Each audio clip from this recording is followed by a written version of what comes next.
نحمده ونستعينه ونستغفره ونعوذ بالله من شرور أنفسنا ومن سيئات أعمالنا من يهد الله فلا مضل له ومن يضلل فلا هادي له أشهد أن لا إله إلا الله وحده لا شريك له وأشهد أن محمدا عبده ورسوله أرسله بالهدى ودين الحق ليظهره على الدين كله وكفى بالله شهيدا اللهم صل على محمد وعلى آل محمد كما صليت على إبراهيم وعلى آل إبراهيم إنك حميد مجيد اللهم بارك على محمد وعلى آل محمد كما باركت على إبراهيم وعلى آل إبراهيم إنك حميد مجيد إن خير الحديث كتاب الله وخير الهدي هدي محمد صلى الله عليه وسلم وشر الأمور محدثاتها وكل محدثة بدعة وكل بدعة ضلالة وكل ضلالة في النار. أعوذ بالله السميع العليم من الشيطان الرجيم. يا أيها الذين آمنوا اتقوا الله حق تقاته ولا تموتن إلا وأنتم مسلمون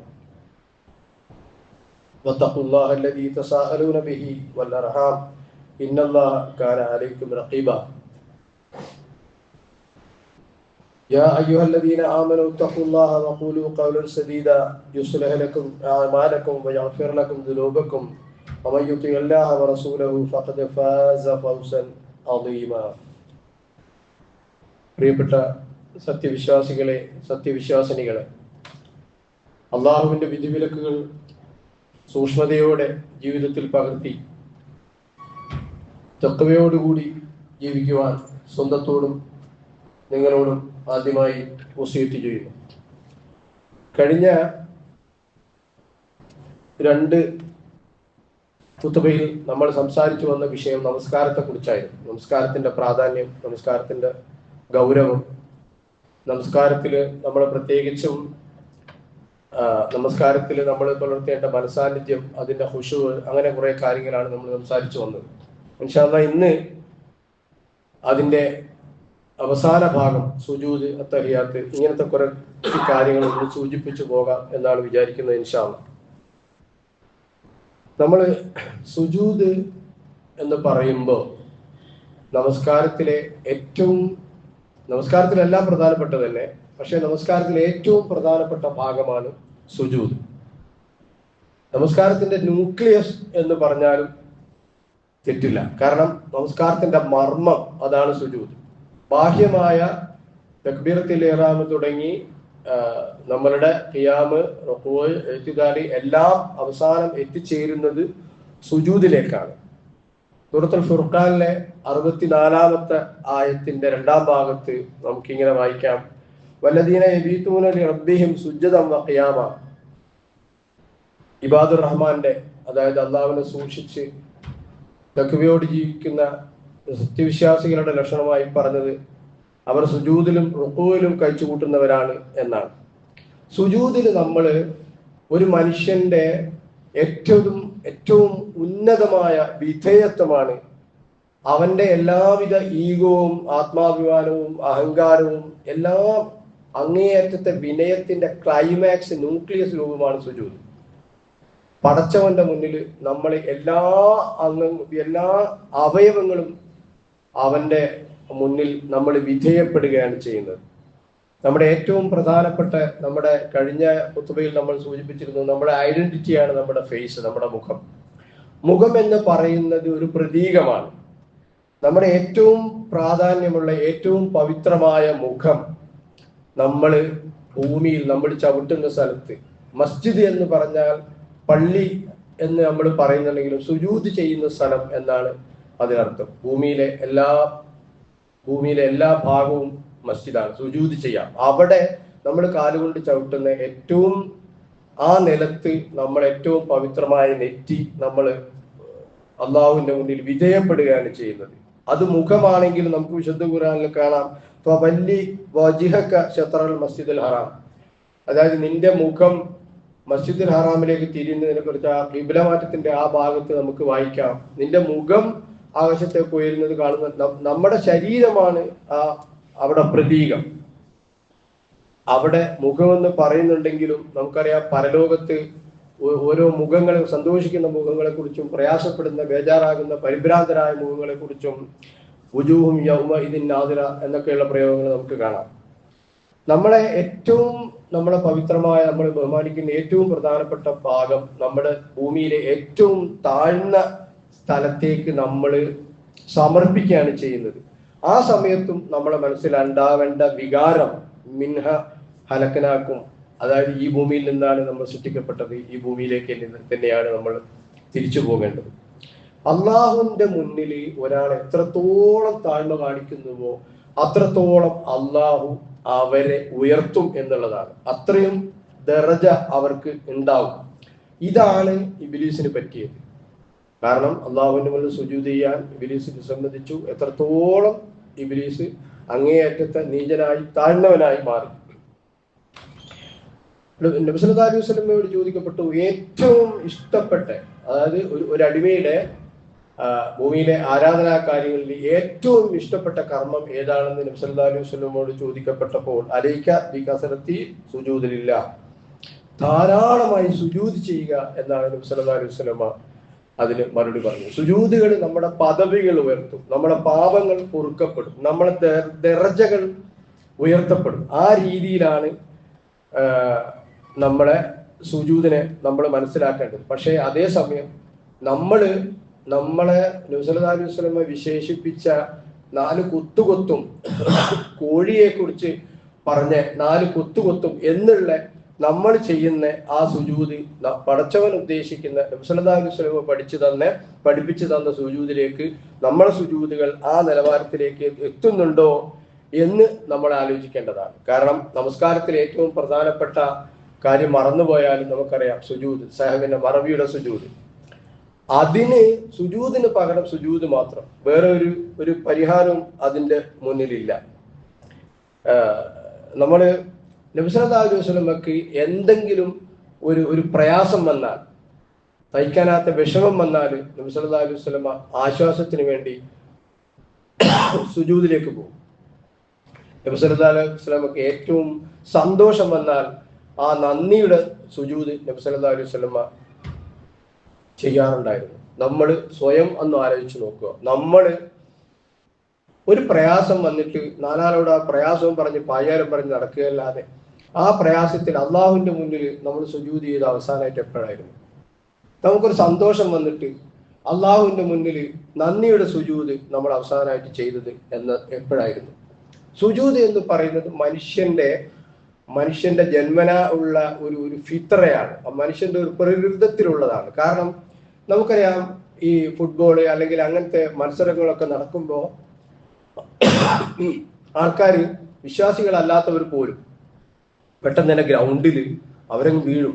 അവർ മുഖം കുനിച്ച് സുജൂദ് ചെയ്യുന്ന മാതിരി അവർ കാണിക്കുന്നത് മനുഷ്യന്റെ ഉള്ളിലുള്ള ഒരു ഫിത്രയാണ് സുജൂദ് ചെയ്യുക എന്നുള്ളത്. 7 അവയവങ്ങളിലെ സമ്പൂർണമായ ഒരു സമർപ്പണമാണ് സുജൂദ്.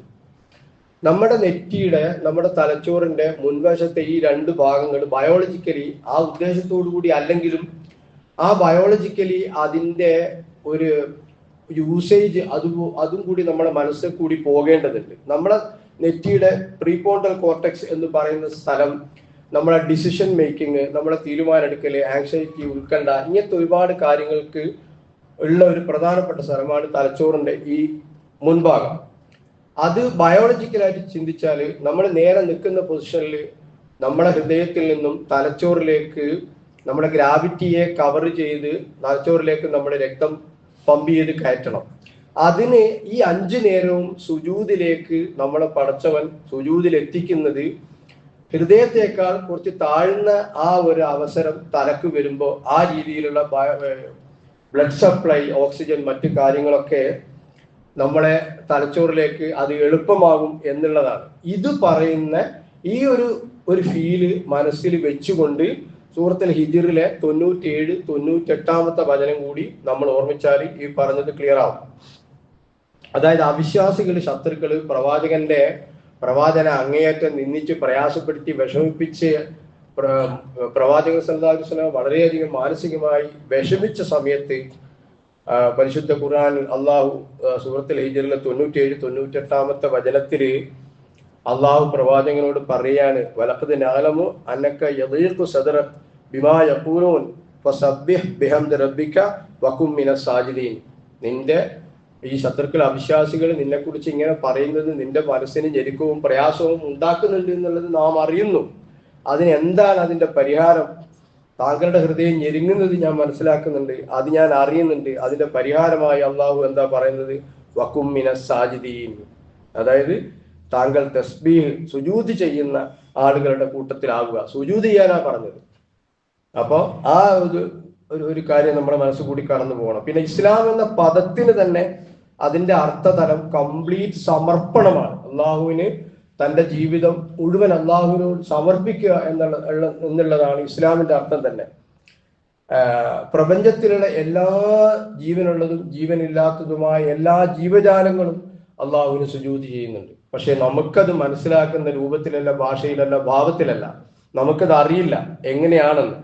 കാരണം ഇതും വിശുദ്ധ ഖുർആനിൽ നമുക്ക് കാണാം. ആലു ഇമ്രാനിലെ 83-ാം ആയത്തിന്റെ രണ്ടാം ഭാഗത്ത് നമുക്ക് ഇങ്ങനെ വായിക്കാം, മം ഫിസ് സമാവാതി വൽ അർളി തവം വകർഹം വഇലൈഹി യുർജഊൻ. അതായത് ആകാശ ഭൂമിയിലുള്ള സർവ്വതും, കല്ലും മരങ്ങളും പർവ്വതങ്ങളും സസ്യങ്ങളും പക്ഷികളും പറവുകളും സൂക്ഷ്മജീവികളും വന്യജീവികളും എല്ലാ ജീവികളും, ജീവനുള്ളതും ജീവനില്ലാത്തതും പടച്ചവന് കീഴൊതുങ്ങി അവന്റെ നിയമ കൽപ്പനകൾക്ക് വിധേയമായി അവരുടേതായ ഭാഷയിൽ തസ്ബീഹിലാണ്, സുജൂദിലാണ് എന്നാണ് വിശുദ്ധ ഖുർആനിൽ നിന്ന് നമുക്ക് മനസ്സിലാക്കാൻ കഴിയുന്നത്. ആ ഒരു വിശാലാർത്ഥത്തിലുള്ള നെറ്റ്വർക്കിൽ നമ്മളും ഭാഗവാക്കാകുകയാണ് നമ്മൾ സുജൂദ് ചെയ്യുമ്പോൾ നമ്മൾ ചെയ്യുന്നത്. സൂറത്തുൽ ഹജ്ജിൽ 18-ാമത്തെ വചനത്തിന്റെ തുടക്കത്തില് അനന്തര അന്നല്ലാഹ യസ്ജുദു ലഹു, ഈ ഗാലക്സിയും നക്ഷത്രങ്ങളും സർവ്വതും തിലാവത്തിന്റെ ഓത്തിന്റെ സുജൂദുള്ള വളരെ പ്രധാനപ്പെട്ട ആയത്താണ്. ഇതൊക്കെ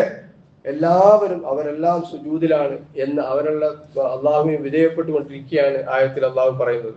സൂറത്തുൽ റഹ്മാനിൽ നമുക്കറിയാം, വൻ നജ്മു വശജറു യസ്ജുദാൻ, എല്ലാം സുജൂദിലാണ്. ഈ പറഞ്ഞത് നബി സല്ലല്ലാഹു അലൈഹി വസല്ലമക്ക് ആരാധനാ കർമ്മങ്ങളിൽ ഏറ്റവും പ്രധാനപ്പെട്ട കൺകുളിർമ, ഖുർറത്ത് അഈൻ എന്ന് പറഞ്ഞ കൺകുളിർമയുള്ള ആരാധന ഏതായിരുന്നു എന്ന് ചോദിച്ചാൽ ആരാധനയുടെ കാര്യത്തിൽ അത് സുജൂദ് മാത്രമാണ്. നമസ്കാരത്തിൽ പ്രവേശിക്കുക, സുജൂദിൽ പോവുക എന്നുള്ളതാണ്. ഏറ്റവും ഒരു അടിമ അള്ളാഹുവിലേക്ക് ഏറ്റവും അവന്റെ സാമീപ്യം പ്രവാചകൻ പറഞ്ഞത് അഖറബു മാ യകൂന ലഅബ്ദു മിൻ റബ്ബിഹി വഹുവ സാജിദുൻ, അവൻ സുജൂദിലായിരിക്കുന്ന അവസരത്തിലാണ് അള്ളാഹുവുമായി ഏറ്റവും അടുപ്പമുള്ളതെന്നാണ് നബി സല്ലല്ലാഹു അലൈഹി വസല്ലമ പഠിപ്പിച്ചത്. സൂറത്തുൽ അലക്കിന്റെ അവസാന ഭാഗത്തിൽ നമുക്കിത് വായിക്കാം, വസ്ജുദ് വഖ്തരിബ്. അള്ളാഹുവിന്റെ വിശിഷ്ട നാമങ്ങളിൽ അൽ ഖരീബ് എന്നുള്ളത് അള്ളാഹുവിന്റെ വിശിഷ്ട നാമത്തിൽ ഒന്നാണ്, ഏറ്റവും അടുത്ത് ഉള്ളവെന്നുള്ള. അൽ ബഖറയിൽ 186-ാമത്തെ ആയത്തിൽ വൈദാ സഅലുക ഇബാദി അന്നി ഫഇന്നി ഖരീബ്, അടിമ എന്നെ കുറിച്ച് ചോദിച്ചാൽ ഞാൻ വളരെ അടുത്തവനാണ്. സൂറത്തുൽ ഖാഫിൽ 16-ാമത്തെ വചനത്തിൽ നഹ്നു അഖറബു ഇലൈഹി മിൻ ഹബ്ലിൽ വരീദ്. ഇങ്ങനെ ഒരുപാട് ആയത്തുകളിൽ ഒരുപാട് സ്ഥലത്ത് അള്ളാഹു നമ്മളുടെ സാമീപ്യത്തെ കുറിച്ച്. അതിലൊരു ചരിത്ര സംഭവം കൂടി പറയാം. മൂസാ നബി അലൈഹി സ്വലാം ജാലവിദ്യക്കാരുടെ ആ വടി ആ സന്ദർഭം ഓർക്കുമല്ലോ. ആ സമയത്ത് മൂസാ നബിയുടെ സാഹചര്യങ്ങള് മൂസാ നബിയോട് ചോദിക്കുന്ന ഒരു രംഗമുണ്ട്. ഞങ്ങൾ ഇങ്ങനെയൊക്കെ ചെയ്ത് മൂസാ നബിയുടെ വടിയെ അല്ലെങ്കിൽ അതിൽ ഞങ്ങൾ വിജയിച്ചാൽ ഞങ്ങൾക്ക് എന്താണ് പ്രതിഫലം, എന്താണ് തരിക? അപ്പൊ ഫിറോവ് പറയുന്നത് വിശുദ്ധ ഖുർആനിൽ നമുക്ക് വായിക്കാം, നിങ്ങൾക്ക് സ്വർണ്ണാഭരണങ്ങളോ രത്നങ്ങളോ പണമോ ഒന്നുമല്ല ഫിറോവൻ അവർക്ക് ഓഫർ ചെയ്യുന്നത്. ഫിറോവ് പറയുന്നത് കാലനാം അന്നക്കും ഇതല്ല മിനൽ മുഖറബീൻ, നിങ്ങൾ എന്റെ സമീപസ്ഥരായിരിക്കും, നിങ്ങൾ എന്റെ സ്വന്തം ആളുകളായിരിക്കും എന്നാണ് ഫിറോവിന് അതിന് മറുപടി പറയുന്നത്. അതേ സൂറത്ത് ശുറായിലെ 42-ാമത്തെ ആയത്തിൽ അവസാനം അവർ വടികളൊക്കെ ഇട്ടു. മൂസാ നബിയുടെ വടി പാമ്പായി ഈ സാഹിര്യങ്ങളെ പാമ്പിനെയൊക്കെ വിഴുങ്ങിയപ്പോ ഇവർക്ക് മനസ്സിലായി മൂസ അള്ളാഹുവിന്റെ പ്രവാചകനാണെന്ന്. എന്നിട്ട് അവിടെ സൂറത്ത് ശുറായിലെ 46-ാമത്തെ ആയത്തിൽ ഇവര് നേരെ തിരിച്ചു പറയുന്ന ഒരു രംഗം കൂടിയുണ്ട്. അതെന്താണെന്ന് പറഞ്ഞാല് അവർക്ക് മനസ്സിലായി മൂസാ നബി സത്യാണ് പറയുന്നതെന്ന് പറഞ്ഞപ്പോ അതായത് അള്ളാഹുവിന്റെ സാമീപ്യത്തിലേക്ക് സുജൂദിലേക്ക് അവർ വീഴുകയാണ് ചെയ്യുന്നത്. നിങ്ങളുടെ ശരീരത്തിന്റെ എതിർഭാഗങ്ങളിൽ കയ്യും കാലും ഞാൻ ഛേദിക്കും എന്ന് പറഞ്ഞിട്ട് പോലും നീ എന്താണെന്ന് വെച്ചാൽ ചെയ്തോ എന്നും പറഞ്ഞിട്ട് അവര് ഫിറോവിന് മറുപടി കൊടുക്കുന്ന നമുക്ക് വിശുദ്ധ ഖുർആനിൽ വായിക്കാം. നമ്മള് കഴിഞ്ഞ ഖുതുബയിൽ പറഞ്ഞു, വുദു എടുക്കുന്നതുകൂടി ശരീരത്തിന്റെ ആ അവയവങ്ങൾ ചെയ്ത എല്ലാ ചെറുദോഷങ്ങളും പൊറുക്കപ്പെടും. അതുപോലെ തന്നെ സുജൂദ് എത്രത്തോളം ചെയ്യുന്നോ അത്രത്തോളം നമ്മുടെ പാപങ്ങൾ കുഴിഞ്ഞു പോവുകയാണ്. റസൂൽ സല്ലല്ലാഹു അലൈഹി വസല്ലമയുടെ ഒരു ഖിദ്മ ചെയ്യുന്ന എല്ലാവരും സല്ലല്ലാഹു അലൈഹി വസല്ലം പോകുമ്പോൾ വുദു എടുക്കാൻ വെള്ളം എടുത്തു കൊടുക്കുക, എല്ലാ കാര്യങ്ങളും ചെയ്യുന്ന ഒരു സഹാബി, അദ്ദേഹത്തിന്റെ പേര് റബീഉ ഇബ്നു കഅബ് റളിയല്ലാഹു അൻഹു. അങ്ങനെ അദ്ദേഹം എപ്പോഴും നബി സല്ലല്ലാഹു അലൈഹി വസല്ലമക്ക് ഇങ്ങനെ ഓരോ സഹായം ചെയ്തുകൊണ്ടിരിക്കുമ്പോൾ നബി സല്ലല്ലാഹു അലൈഹി വസല്ലം ഒരിക്കൽ അദ്ദേഹത്തോട് ചോദിച്ചു, റബീ, എന്തെങ്കിലും ചോദിക്കേ, എനിക്ക് എന്തെങ്കിലും ആവശ്യങ്ങളുണ്ടോ, എന്തെങ്കിലും ആവശ്യമുണ്ടെങ്കിൽ പറയുമെന്ന് പറഞ്ഞപ്പോ അദ്ദേഹം കുറെ ആലോചിച്ചിട്ട് ഈ സഹാബി പറഞ്ഞു,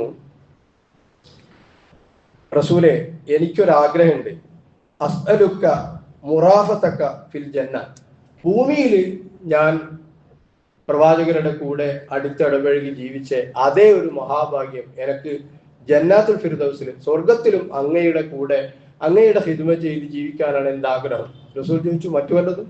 ഒന്നുമില്ല, എനിക്കിത് മാത്രമേ ഉള്ളൂ. അപ്പൊ റസൂൽ സല്ലല്ലാഹു അലൈഹി വസല്ലം പറയുന്ന ഒരു മറുപടി ഉണ്ട്, വഇന്നി അലാ നഫ്സിക ബി കസ്റത്തി സുജൂദ്, അങ്ങനെയാണെങ്കിൽ ആ കാര്യത്തിൽ സുജൂദുകൾ വർദ്ധിപ്പിച്ചുകൊണ്ട് നീ എന്നെ സഹായിക്കുക എന്നാണ് നബി സല്ലല്ലാഹു അലൈഹി വസല്ലം അദ്ദേഹത്തോട് മറുപടി പറയുന്നത്. ഇനി നമ്മൾ എപ്പോഴും ആലോചിക്കേണ്ടത്, നമുക്കറിയുന്ന ആ ചെറിയ സൂറത്തിലെ ആ ഒരു ആയത്തില്ലേ, ഫവൈലുൽ മുസല്ലീൻ, നമസ്കരിക്കുന്നവർക്ക് നാശം. ആരെക്കുറിച്ചാണ് ഈ പറഞ്ഞത്? നമ്മളെ കുറിച്ചായിരിക്കരുതേ എന്നുള്ള ബോധത്തോടു കൂടി ഓരോ നമസ്കാരത്തിലും നമ്മൾ ആദ്യത്തെ ഖുതുബയിൽ പറഞ്ഞതുപോലെ നമ്മുടെ പെർഫെക്ഷനിലേക്ക്, എൻ്റെ കഴിഞ്ഞ ഓരോ നമസ്കാരവും എൻ്റെ ജീവിതത്തിലെ എൻ്റെ അവസാനത്തെ നമസ്കാരമാണിത്, ഇനി ഞാൻ നമസ്കരിക്കാൻ ഭൂമിയിൽ എനിക്ക് ആയുസ് ബാക്കി ഉണ്ടാവുകയില്ല എന്നുള്ള ബോധത്തോടു കൂടി, വെറും വിചാരിക്കലല്ല, ഞാൻ ഈ അടുത്ത നമസ്കാരത്തിലേക്ക് ഞാൻ ബാക്കി ഉണ്ടാവില്ല എന്നുള്ള നിലക്ക്, ഇതെന്റെ അവസാന നമസ്കാരം ആണ് എന്നുള്ള നിലക്ക് നമ്മൾ നമസ്കാരത്തെ ശ്രദ്ധിച്ചിട്ടില്ലെങ്കിൽ ഫവൈലുൽ മുസല്ലീൻ എന്നുള്ള നമസ്കാരക്കാർക്ക് നാശം. ആ നമസ്കാരക്കാർക്ക് നാശം എന്നുള്ള ഭാഗത്ത് തഫ്സീർ വായിച്ചാൽ നമുക്ക് മനസ്സിലാവും. ശ്രദ്ധയില്ലാതെ നമസ്കരിക്കുക, നമസ്കാരത്തിൽ ഖുശൂ ഇല്ലാതെ നമസ്കാരത്തിൽ കോഴികുത്തുന്ന പോലെ ഒരുമാതിരി തൂന്നുമസല്ലി നമസ്കാരം നമസ്കരിക്കുന്നവരെ കുറിച്ചാണ് വിശുദ്ധ ഖുർആനിൽ ഇത് സൂചിപ്പിച്ചത്. നബി സല്ലല്ലാഹു അലൈഹി വസല്ലമയുടെ മുന്നിൽ ഒരാൾ വന്ന് നമസ്കരിച്ചു. നബി സല്ലല്ലാഹു അലൈഹി വസല്ലം പള്ളിയിൽ ഇരിക്കുകയാണ്. നമസ്കരിച്ച് സലാം കിട്ടിയപ്പോൾ നബി സല്ലല്ലാഹു അലൈഹി വസല്ലം അയാളോട് പറഞ്ഞു, ഫഇന്നക ലം തുസല്ലി, നീ നിസ്കരിച്ചിട്ടില്ല. അപ്പൊ അദ്ദേഹം ഒന്നുകൂടി ഉഷാറാക്കി ഒന്നുകൂടി നിസ്കരിച്ചു. രണ്ടാമത് നബി സല്ലല്ലാഹു അലൈഹി വസല്ലം പറഞ്ഞു, ഫഇന്നക ലം തുസല്ലി, നീ നമസ്കരിച്ചിട്ടില്ല. മൂന്നാമതും അയാൾ ഒന്നുകൂടി ഉഷാറാക്കി നന്നായിട്ട് നമസ്കരിച്ചു. അപ്പോഴും നബി സല്ലല്ലാഹു അലൈഹി വസല്ലം പറഞ്ഞു, ഫഇന്നക ലം തുസല്ലി, നിസ്കരിച്ചിട്ടില്ല. അയാൾ പറഞ്ഞു, റസൂലേ, എനിക്ക് ഇങ്ങനെ നിസ്കരിക്കാനേ അറിയൂ. അപ്പൊ നബി സല്ലല്ലാഹു അലൈഹി വസല്ലം കാണിച്ചു കൊടുക്കുകയാണ് എങ്ങനെയാണ് നമസ്കരിക്കേണ്ടതെന്ന്. നബി സല്ലല്ലാഹു അലൈഹി വസല്ലം നമുക്കറിയാം ഹദീസ്, സല്ലു കമാ റഅയ്തുമൂനി ഉസല്ലി, ഞാൻ എങ്ങനെയാണ് നിസ്കരിക്കുന്നത് അതുപോലെ നിങ്ങൾ നമസ്കരിക്കാണ്. നമ്മള് ഉദാഹരണത്തിന് സുജൂദ് കഴിഞ്ഞിട്ട് നമ്മൾ ഇടയിൽ ഇരുത്തുണ്ട്, എല്ലാവരും ഇടയിൽ ഇരിക്കുമ്പോൾ നമ്മൾ എന്താണ് ചെല്ലുന്നത്, നമ്മൾ അതിനെ കുറിച്ച് ആലോചിക്കാറുണ്ടോ? ഇങ്ങനെ ചെറുന്ന് പറഞ്ഞ് പോവാന്നല്ലാതെ എന്താണ് ആ സമയത്ത് നമ്മൾ അല്ലാഹുവിനോട് തേടുന്നത്? എന്താണ് നമ്മുടെ പ്രാർത്ഥന? എനിക്ക് നീ പുറത്തു തരണേ പഠിച്ചാണ്, എൻ്റെ എല്ലാ പാപങ്ങളും. 5 നേരവും ആത്മാവിന്റെ കുളി ആണ്. 5 നേരവും നിങ്ങളൊരു പുഴയിൽ നിന്ന് കുളിച്ചാൽ നിങ്ങളുടെ ശരീരത്തിൽ അഴുക്കുണ്ടാകുമോ എന്ന് ചോദിച്ച് ഇതുകൂടി കൂട്ടി വായിക്കണം. 5 നേരത്തിലുള്ള ആത്മാവിന്റെ ഭക്ഷണമാണ് നമസ്കാരം. ഈ ഇടയിലെടുത്തിൽ നമ്മൾ എന്താണ് ചോദിക്കുന്നത്? എനിക്ക് പുറത്തു തരണേ, എന്നോട് കരുണ കാണിക്കണേ, എൻ്റെ തെറ്റുകൾക്ക് പാപപരിഹാരം കാണിച്ചു തരണേ, എന്നെ ഉയർത്തണമേ, എനിക്ക് അന്നം നൽകണമേ, വർസുക്കിനി വഹിദിനി, എനിക്ക് നീ സന്മാർഗം കാണിച്ചു തരണമേ, വാഫി, എനിക്ക് നീ ആരോഗ്യം നൽകണമേ, എനിക്ക് വിട്ടുവീഴ്ച നൽകണേ. ഇതൊക്കെയാണ് നമ്മളീ പറയുന്നത്. നമ്മളീ പറയുന്നതിന്റെ അർത്ഥതലങ്ങൾ മനസ്സിലാക്കാതെ നമ്മൾ ഇങ്ങനെ പോവാണ്. അപ്പോ ഈ വിധത്തിലുള്ള കാര്യങ്ങളൊക്കെ നമ്മൾ നമസ്കരിക്കുമ്പോൾ നമ്മുടെ മനസ്സിൽ കൂടി കടന്നുപോയി ഓരോ നമസ്കാരവും നമ്മുടെ അവസാനത്തെ നമസ്കാരം എന്ന് വിചാരിച്ചിട്ട് അടുത്ത നമസ്കാരം കൂടുതൽ പെർഫെക്ഷൻ ആക്കാൻ വേണ്ടിയിട്ടുള്ള ആ ഒരു ബോധവും ബോധ്യവും നമുക്കുണ്ടായിരിക്കണം എന്ന് ഓർമ്മപ്പെടുത്തുകയാണ്. ഇൻഷാ അല്ലാഹ്.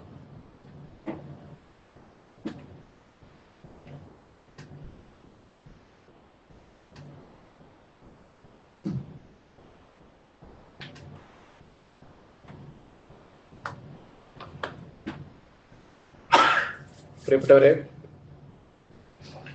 അള്ളാഹുവിന്റെ വിധിവിലക്കുകൾ സൂക്ഷിച്ച് സൂക്ഷ്മതയോടെ ജീവിക്കണമെന്ന് ഒരിക്കൽ കൂടി ഓർമ്മപ്പെടുത്തിക്കൊണ്ട് ഒരു കാര്യം കൂടി ശ്രദ്ധയിൽപ്പെടുത്താനുള്ളത്, സൂറത്തുൽ മാഇദ തുടങ്ങുന്ന ആദ്യത്തെ ഒരായത്തുണ്ട്.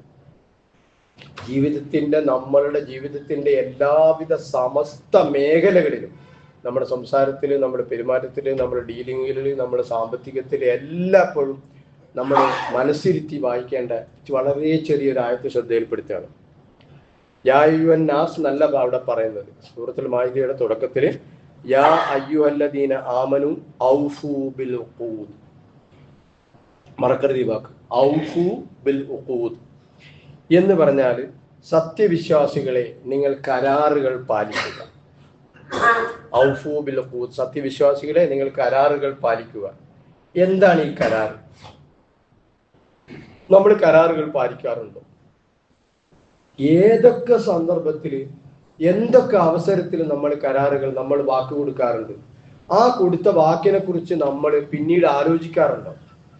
ഞാനിങ്ങനെ ഒരു വാക്ക് കൊടുത്തു പോയിട്ടുണ്ട്, ഞാൻ അതിനെ കുറിച്ച് ചോദ്യം ചെയ്യപ്പെടും, ഇത് ഞാൻ ആൻസറബിൾ ആണ് എന്നുള്ള ഒരു വികാരം നമ്മുടെ മനസ്സിൽ കൂടി പോകാറുണ്ടോ? ഒരു ഉദാഹരണം, എന്തെങ്കിലും ഒരു പള്ളിക്കാര്യത്തിലോ എന്തെങ്കിലും പൊതുകാര്യത്തിലോ എന്തെങ്കിലും കാര്യത്തില് പലപ്പോഴും സംഘാടകർ നിങ്ങൾ എത്ര എഴുതണ്ട്, എൻ്റെ 500, 1000, നമ്മളിങ്ങനെ ഓഫർ പറയും. ഈ ഓഫറും പറഞ്ഞ് നമ്മളങ്ങ് പോവും. നമ്മൾ ചിലപ്പോൾ മറക്കും. സംഘാടകർ ചിലപ്പോൾ 1-2 വട്ടം ചോദിച്ചിട്ട് അത് കൊടുത്തിട്ടില്ലെങ്കിൽ ഇത് നാളെ അള്ളാഹുവിന്റെ മുന്നിൽ ചോദ്യം ചെയ്യപ്പെടുന്ന വിഷയമാണ്. നമ്മളൊരു മീറ്റിങ്ങിന് വിളിക്കുകയാണ്, നമ്മളൊരു സക്കാരത്തിന് വിളിക്കുകയാണ്, കല്യാണത്തിന് വിളിക്കുകയാണ്. ഇൻഷാ അല്ലാഹ് ഞാനങ്ങ് എത്തും, 1 മണിക്കല്ല, റെഡി. അവൻ പറഞ്ഞു മൂപ്പര് പോയി. ഇത് നാളെ അള്ളാഹുവിന്റെ മുന്നിൽ ചോദ്യം ചെയ്യപ്പെടും. എല്ലാവിധ കരാറുകളും, എല്ലാവിധ വാക്കുകളും, എല്ലാവിധ വാഗ്ദാനങ്ങളും ഔഫു ബിൽ ഉഖൂദ്, കരാറുകൾ പാലിക്കുക. കരാർ എന്ന് പറഞ്ഞാൽ 100 രൂപന്റെ സ്റ്റാമ്പ് പേപ്പറിൽ എഴുതി ഒപ്പിടുന്ന കരാറുകളല്ല. ഈ നാവ് കൊണ്ട് പറയുന്ന, വളരെ സിമ്പിളായിട്ട് നമ്മൾ പറയുന്ന എല്ലാ കാര്യങ്ങളും കരാറുകളാണ്. കരാറുകൾ നേർച്ചകളാണ്. നേർച്ച ഒരിക്കലും നിർബന്ധ കർമ്മല്ല. അതേസമയം വെറുതെ ഒരു കാര്യം നേർച്ചയാക്കുകയാണ്, ഞാൻ ഇന്ന കാര്യം അള്ളാഹുവിന്റെ തൃപ്തിക്ക് വേണ്ടി ഞാൻ ചെയ്യും എന്നൊരാൾ എന്തെങ്കിലും ഒരു കാര്യം ഒരു നേർച്ചയാക്കിയാൽ അത് പിന്നെ അയാൾക്ക് നിർബന്ധമായി മാറി. ഒരു പ്രശ്നവുമില്ല, ഒന്നും ചെയ്തിട്ടില്ലെങ്കിൽ കുറ്റക്കാരനാവില്ല. അതേസമയം സുന്നത്തായ ഒരു കാര്യം സ്വയം ആക്കുകയാണ് നേർച്ചയിൽ കൂടി ചെയ്യുന്നത്. ഇത് രണ്ടും കൂട്ടി വായിച്ചാല് നമ്മളുടെ എല്ലാവിധ വാക്കുകളും നമ്മൾ ആൾക്കാരോട് പറയുന്നത്, ചില ആൾക്കാരൊക്കെ ചില കുടുംബ ബന്ധങ്ങളിലൊക്കെ കേൾക്കാറുണ്ട്. ചെറിയ കുട്ടികളായിരിക്കും, 3 വയസ്സ് 4 വയസ്സായിട്ടേ ഉണ്ടാവും. അപ്പോൾ ആങ്ങള പറയും, അല്ലെ പെങ്ങളെ പറയും, ഇക്കാക്കാന്റെ മക്കൾ, അനിയന്റെ മക്കൾ, കുട്ടികൾ വലുതായാൽ എൻ്റെ മോനെ കൊണ്ട് കെട്ടിക്കാം. വെറുതെ അടിച്ചങ്ങ് വിടുക. എന്നാൽ പിന്നെ വലുതായി പറഞ്ഞ ഓർമ്മ ഉണ്ടാകില്ല, ഒന്നും ഉണ്ടാകില്ല. ഇതൊരു വാഗ്ദാനമാണ്, ഇതൊരു കരാറാണ്. എന്തിനായിട്ട് പറയാൻ പോകുന്നത്? അല്ലെങ്കിൽ ചില സാമ്പത്തികമായിട്ട് കഴിവുള്ള, അല്ലെങ്കിൽ ഞാൻ ഒരു പുരെടുക്കാൻ, ഞാനൊരു 5 സെന്റ് എൻ്റെ പറമ്പെന്ന് തരുന്നുണ്ട്, മൂപ്പരാവും പറഞ്ഞങ്ങ് പോവും. ഒരു ഓർമ്മയും ഇതിനെ കുറിച്ച് ഉണ്ടാവില്ല. കുട്ടികളോട് എനിക്ക് പഠിക്കാൻ മാസത്തേക്ക് ഞാൻ ഇത്ര അയച്ചു തരുന്നുണ്ട്.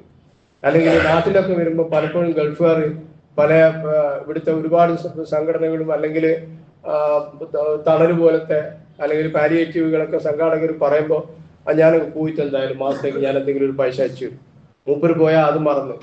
ഇങ്ങനെ പറഞ്ഞാൽ തീരാത്ത ഒരുപാട് സന്ദർഭങ്ങളിൽ നമ്മുടെ ജീവിതത്തിൽ വളരെയധികം ശ്രദ്ധയോടുകൂടി നമ്മൾ ശ്രദ്ധിക്കേണ്ട ഒരു കാര്യമാണ് സൂറത്തുൽ മാഇദയിലെ ഔഫു ബിൽ ഉഖൂദ്, നിങ്ങൾ കരാറുകൾ പാലിക്കുക. ഒരുപാട് സന്ദർഭത്തിൽ ഗൾഫിലൊക്കെ വലിയ സ്ഥാപനങ്ങളിലൊക്കെ ജോലിയുടെ മാനേജ്മെന്റ് അല്ലെങ്കിൽ വലിയ ഓണർഷിപ്പ് ഉള്ള ആളുകളൊക്കെ ജോലിക്കൊക്കെ അപേക്ഷിക്കുമ്പോൾ പറയും ഞാൻ നോക്കട്ടെ, എന്തെങ്കിലും ഒരു ചാൻസ് നോക്കട്ടെ, ഇൻഷാ അല്ലാഹ്. ഒരു വാക്കാണ് കൊടുക്കുന്നത്. ഒരു ഇൻഷാ അല്ലാഹ് പറഞ്ഞ് ഇപ്പൊ ഈ സാധു അവൻ ഇൻഷാ അല്ലാഹ് പറഞ്ഞത് അയാൾക്ക് ജോലി കിട്ടിയായിരിക്കും എന്ന് വിചാരിച്ചിട്ട് ഇവനിങ്ങനെ കാത്തിരിക്കുക. എന്തിനായാലും പറയാൻ പോകുന്നത് നേരത്തെ തന്നെ പറഞ്ഞൂടെ? ഒരു മീറ്റിങ്ങിന് വിളിച്ചാലും, ഒരു കല്യാണത്തിന് വിളിച്ചാലും, ഒരു പരിപാടിക്ക് വിളിച്ചാലും എനിക്ക് വരാൻ പറ്റില്ല കേട്ടോ, അന്നേരം ഒരു പ്രയാസം ഉണ്ടാവും. ഓനെ സന്തോഷിപ്പിക്കാൻ വേണ്ടിയിട്ട് വെറുതെ ഇൻഷാ അല്ലാഹ് പറയണ്ട. അത് അള്ളാഹുവിന്റെ മുന്നിൽ നാളെ ചോദ്യം ചെയ്യപ്പെടുന്ന വിഷയമാണ്. അല്ലെങ്കിൽ തന്നെ ചെയ്യുന്ന കർമ്മങ്ങൾ എത്രത്തോളം സ്വീകരിക്കുക, എന്താ ഇതിന്റെ കോലം തന്നെ മരിച്ചു എന്നാലേ പറയാൻ പറ്റും. അപ്പൊ നമ്മളുടെ അമലുകൾ നഷ്ടപ്പെട്ടു പോകുന്ന രീതിയിൽ ഇങ്ങനത്തെ ഒരു കാര്യങ്ങൾക്കും ഒന്നിനും നമ്മളുടെ അമലുകൾ നഷ്ടപ്പെടുത്തുന്ന രീതികളിൽ ഒന്നിനും അവസരം കൊടുക്കാതെ ഇങ്ങനെ നമ്മൾ തുടക്കത്തിൽ പറഞ്ഞല്ലോ, അള്ളാഹുവിന്റെ വിധിവിലക്കുകൾ അനുസരിച്ച് സൂക്ഷ്മതയോടെ ജീവിക്കുക, തഖ്വയോടെ ജീവിക്കുക എന്നുള്ളതിൽ ഇതൊക്കെ പെടും. ഇങ്ങനെ ഓരോ കാര്യങ്ങളും നമ്മൾ ശ്രദ്ധിക്കേണ്ടതുണ്ട്. പടച്ചവൻ ഈ നല്ല രീതിയിൽ അള്ളാഹുവിന് തൃപ്തിപ്പെടുന്ന രീതിയിൽ സുജൂദ് ചെയ്യാനും, നമ്മുടെ പരലോകത്ത് നമ്മുടെ വിചാരണാ സമയത്ത് നമ്മുടെ നമസ്കാരം അള്ളാഹുവിന് ഇഷ്ടപ്പെടുന്ന രീതിയിൽ നമസ്കാരം നമ്മളെ എല്ലാവിധ സ്വീകരിക്കുന്ന രീതിയിൽ നമസ്കരിക്കാൻ പടച്ചവൻ നമ്മളെ സഹായിക്കട്ടെ. ആമീൻ. അതുപോലെ തന്നെ ജനങ്ങളായിട്ടുള്ള ബന്ധങ്ങളിൽ, ജനങ്ങളായിട്ടുള്ള കരാറുകൾ പാലിച്ചുകൊണ്ട് മറന്നുപോയ കാര്യങ്ങൾ നമ്മൾ തന്നെ ഓർമ്മിപ്പിച്ച് ആ രീതിയിലുള്ള ഓഫറുകൾ ആർക്കെങ്കിലും കൊടുത്തു പോയിട്ടുണ്ടെങ്കിൽ അതൊരു ഓർമ്മയിൽ വന്ന് പടച്ചവൻ അത് സ്വീകരിക്കുന്ന രീതിയിൽ അതൊക്കെ ആക്കി നമ്മുടെ ശ്രദ്ധയോടുകൂടി ജീവിക്കാൻ പടച്ചവൻ നമ്മളെ സഹായിക്കട്ടെ. ആമീൻ. നമ്മളിൽ നിന്നും വന്നുപോയ എല്ലാവിധ തെറ്റുകുറ്റങ്ങളും പടച്ചവൻ പൊറത്തു തരട്ടെ. നമ്മുടെ മാതാപിതാക്കൾക്ക് പടച്ചവൻ പൊറത്തു തരട്ടെ. നമ്മിൽ നിന്ന് വന്നുപോയ എല്ലാ ചെറുതും വലുതുമായ ദോഷങ്ങളെ തൊട്ടും പൊറത്തു തരുന്നതിനോടൊപ്പം നമ്മൾ ഇനി ഒരിക്കലും അത്തരത്തിലുള്ള തെറ്റുകൾ അറിഞ്ഞുകൊണ്ട് ഞങ്ങൾ ചെയ്യുകയില്ല. പടച്ചവനെ, ഞങ്ങൾക്ക് നീ പൊറത്തു തരണേ. ഞങ്ങളുടെ ജീവിതം നീ നന്നാക്കി തരണേ. നമ്മുടെ രാജ്യത്ത് നമ്മുടെ സ്ഥിതി അപകടത്തിലേക്ക്, അയൽ സംസ്ഥാനങ്ങളിലൊക്കെ നമ്മുടെ സ്ഥിതി അപകടത്തിലേക്ക് പോകുന്നത് ഞങ്ങൾ തിരിച്ചറിയുന്നു. പടച്ചവനെ, ആ രീതിയിലുള്ള ഒരു പ്രയാസവും ബുദ്ധിമുട്ടും ഞങ്ങൾക്കും ഞങ്ങളുടെ മക്കൾക്കും വരാതെ ആത്മാഭിമാനത്തോടെ ഇവിടെ മുസ്ലിമായി ജീവിക്കാനുള്ള മഹാഭാഗ്യം നീ ഞങ്ങൾക്ക് പ്രദാനം ചെയ്യണേ. പടച്ചവനെ, പലരും പലവിധ രോഗങ്ങൾ ശിഫയാവാനും പ്രയാസങ്ങൾ നീക്കി കിട്ടാനും ഒരുപാട് കാര്യങ്ങളിൽ പലരും പ്രാർത്ഥിക്കാൻ ഏൽപ്പിച്ചിട്ടുണ്ട്. തമ്പുരാനെ, അവരൊക്കെ എന്തൊക്കെയാണ് അവരുടെ ആവശ്യങ്ങളിൽ നിന്ന് ഞങ്ങൾക്കറിയില്ല, നീയാണ് എല്ലാം അറിയുന്നവൻ. പടച്ചവനെ, പ്രാർത്ഥിക്കാൻ ഏൽപ്പിച്ചവരുടെ എല്ലാവിധ ആവശ്യങ്ങളും നീ നിറവേറ്റി കൊടുക്കണേ. ഞങ്ങളെ എല്ലാവരെയും നീ ഈമാനോട് മടിപ്പിക്കണേ. റബ്ബന ആതിന ഫിദ്ദുനിയ ഹസനതൻ വഫിൽ ആഖിറതി ഹസനതൻ വഖിനാ അദാബന്നാർ.